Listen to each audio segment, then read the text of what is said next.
Safe. Kas seifas? Pavyzdžiui, to keep money in a safe. Laikyti pinigus seife. Ta patį žodį safe vartojame ir kaip būdvardį reikšmėje saugus. Pavyzdžiui, a safe distance. Saugus atstumas. Jeigu kažkas atvirkščiai yra nesaugus ir pavojingas, tuomet sudarysime priešingos reikšmės būdvardį unsafe, pridėję prie kamieno neigiamąjį priešdėlį un. Pavyzdžiui, unsafe sex – nesaugus lytiniai santykiai. Kalbėdami apie saugumą kaip reiškinį, vartosime daiktavardį safety, kurį sudarome pridėję prie kamieno safe priesagą ty.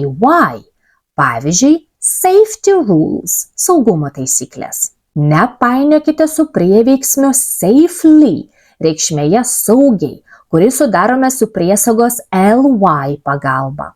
Pavyzdžiui, drive safely – vairuokite saugiai.